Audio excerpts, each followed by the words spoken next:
तो अब हम बात करते हैं उदयपुर के सांसद मन्ना लाल राउत जी से।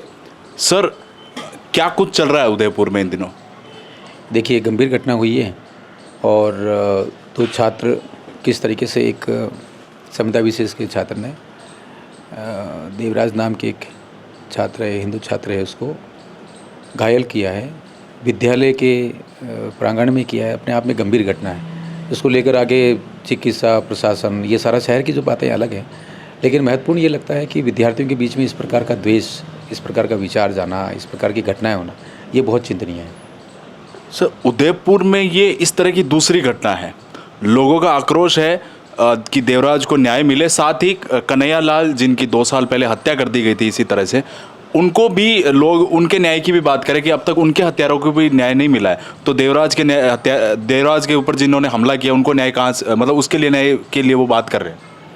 जनता की ये भावना है और जनता चाहती है कि जिनके साथ गलत हुआ उनको न्याय मिले, और ये सारी घटना तो आपके सामने ही है।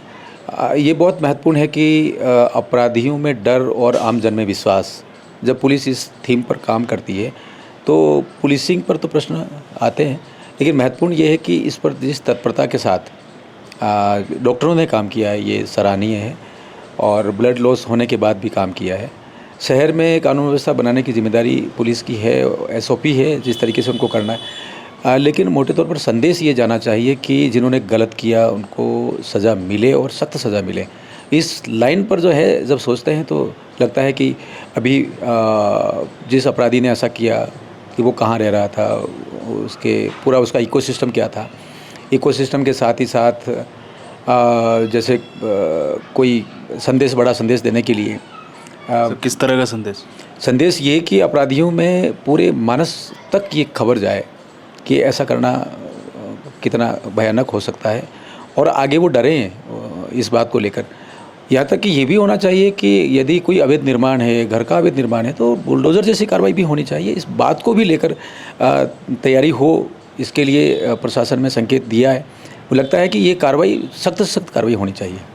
सर, मैं लोगों से मिला, वहाँ की प्रतिक्रिया ली मैंने, और उनका कहना है कि उदयपुर में हिंदू और मुस्लिमों की अलग स्कूल हो, ये उनकी मांग है। नहीं तो जो पेरेंट्स हैं वो डरे हुए हैं कि हम हमारे बच्चों को स्कूल क्यों भेजें, अगर इस तरह की घटनाएं होगी तो हम स्कूल क्यों भेजें, हमें नहीं भेजना है इस तरह की स्कूल में जहाँ इस तरह की घटनाएं होती है। जो वहाँ पे 10वीं क्लास में पढ़ने वाला बच्चा चाकू छुरा लेके स्कूल में आता है और इतनी बड़ी घटना कर देता है। मेवाड़ सामाजिक समरसता का एक बहुत बड़ा उदाहरण रहा है, अपने आप में भारत का एक प्रतिरूप है। तो जहाँ इस तरह की घटना होती तो जन आक्रोश तो स्वाभाविक है। स्कूलों में जिस प्रकार की ये जो परिवेश बनता जा रहा है, ये वाकई बहुत खतरनाक है। इसको लेकर तो प्रशासन, जो नीति रीति करने वाले हैं, जो स्कूली प्रशासन है, उनको लेकर बहुत सख्त कार्रवाई करनी चाहिए। इसको लेकर कैसे इस तरह की घटनाओं को रोका जा सके, उसको लेकर भी है। विद्यार्थियों में जागरूकता एक विषय हो सकता है, लेकिन समाज को भी इसके लिए सामने आना पड़ेगा। कोई न कोई एक रीति तो आ सकती है। विद्यालय एकाएक अलग करना तो मुझे लगता है एकदम तो नहीं हो पाएगा, लेकिन विषय बहुत गंभीर है और समाज यदि ऐसा विचार कर रहा है तो समाज चिंतन से बात आती है, सरकार तक बात पहुंचाएंगे कि सुरक्षा तो सबसे महत्वपूर्ण है। इसका केंद्रीय विषय सुरक्षा का लेकर है। और इस प्रकार के हथियार लेकर कोई विद्यार्थी विद्यालय में आ जाए और ऐसी घटना कर दे तो फिर क्या रह गया, कहाँ कौन किस पे विश्वास करेगा।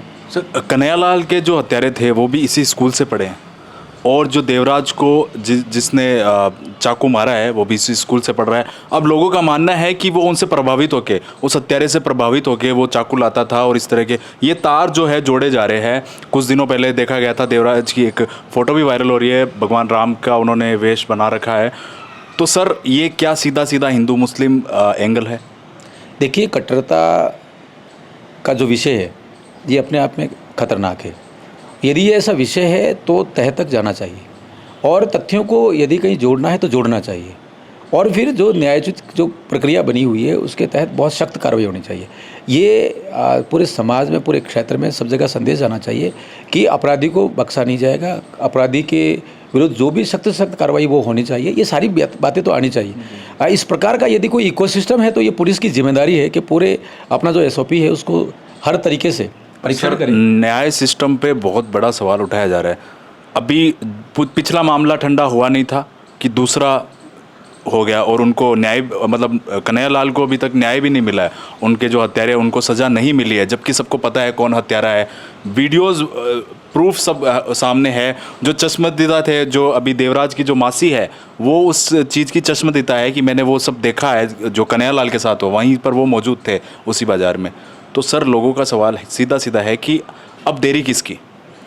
समाज विचार करता है तो समाज देखता है, हर एंगल पर देखता है, और समाज से प्रतिक्रिया आती है तो निश्चित रूप से कोई अनुभूति की बात आती है। तो विषय तो है, लेकिन तत्कालीन सरकार ने जिस तरह से लापरवाही की, जिस तरीके के तुष्टीकरण की रीति को अपनाया, वो था खतरनाक।